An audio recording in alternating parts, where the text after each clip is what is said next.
Pop star left Mormon church, explains why he refuses to try drugs, and alcohol Benson Boone revealed that he no longer identifies as a member of the Church of Jesus Christ of Latter-day Saints.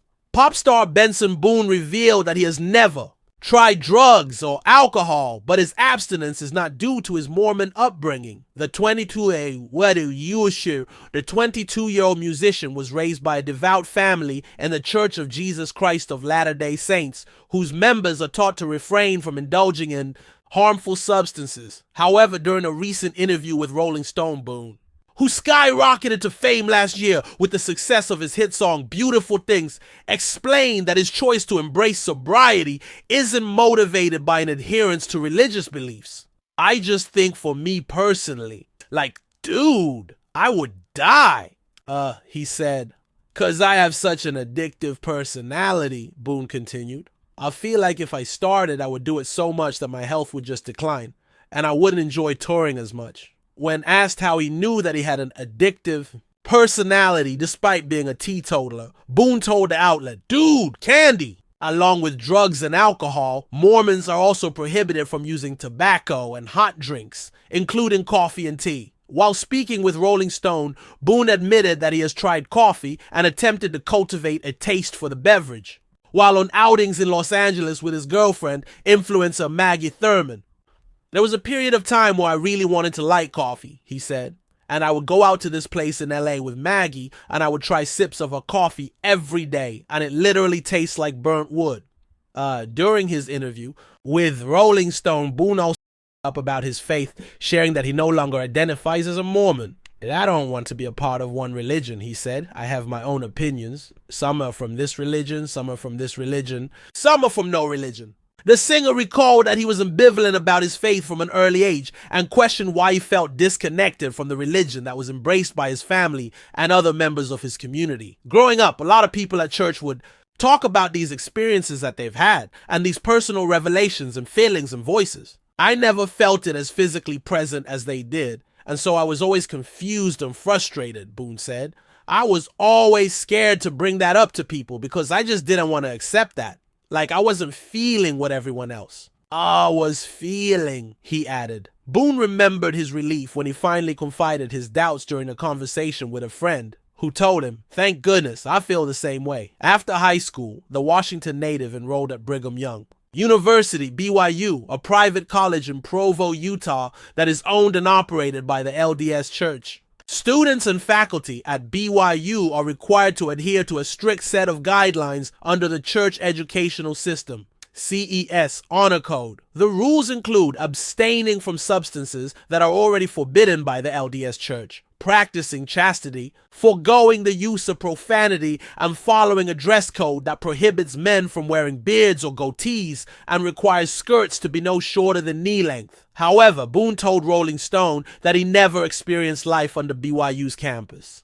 rules because he took classes remotely for one semester before dropping out to pursue his music career. Though his parents, Carrie and Nate Boone, remain committed to the LDS Church, Boone shared that his decision to distance himself from Mormonism hasn't affected his relationship with them.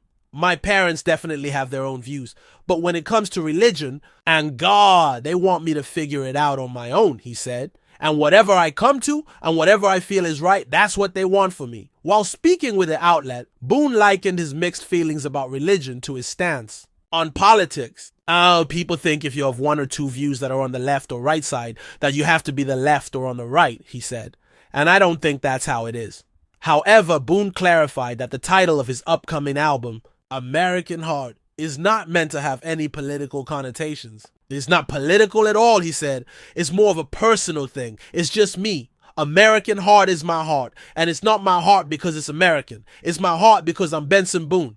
During an October 2023 interview with MTV, Boone shared how he first discovered his musical abilities by chance when he was in high school. "Singing was never something I thought that I could do," he recalled.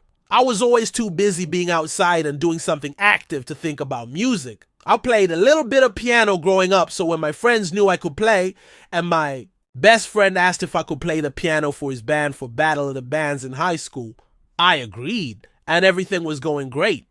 Boone continued, the day before, the girl that was supposed to sing in our band quit, and it was just me and him.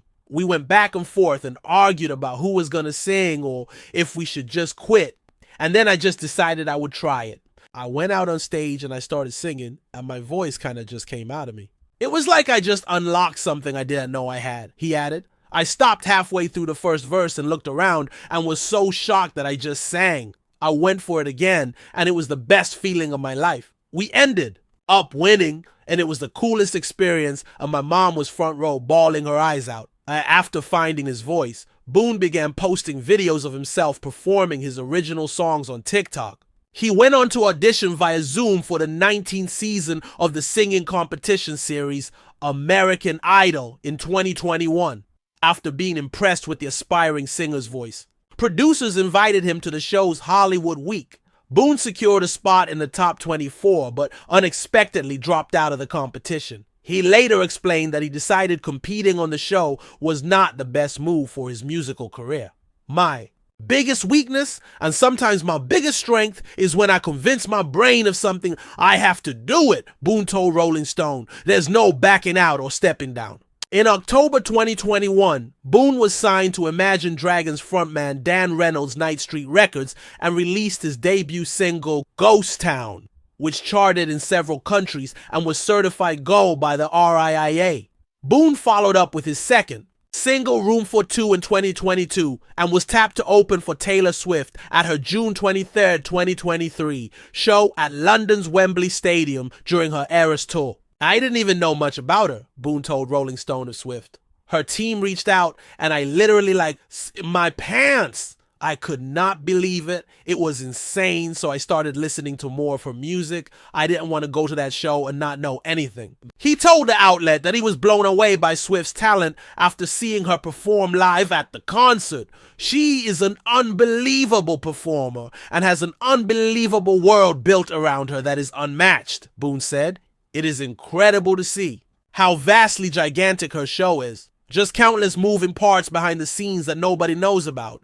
She is one of a kind, such a genuine person. I got the privilege to talk to her for a while, and she's so kind. In January 2024, Boone released his breakthrough hit Beautiful Things, which reached number 2 on the Billboard Hot 100 and topped the charts in over 20 countries worldwide. He earned a Best New Artist nomination at the 2025 Grammy Awards. Despite losing to Chappelle Roan, Boone gave a scene-stealing performance of Beautiful Things at the awards show, donning a sparkly blue jumpsuit and performing a backflip off the stage at the end of the song. While Boone is thrilled with the massive success of Beautiful Things, he told Rolling Stone that he wants to avoid only being known for one hit. I think I'm getting to the point where I just want people to know that there's more than just that song, he said. I think I'm a little past that point, but of course I still love the song. I'm still proud of it, and I'll be performing it for a while, so I hope that feeling sticks around. I think this year has taught me a lot of things, especially that it's incredibly easy to get carried away with my ego, he admitted. After Beautiful Things, I was like, dude, I can do anything. And I can. Boone said that he stays down to earth by having weekly ego checks with his manager and best friend Jeff Burns.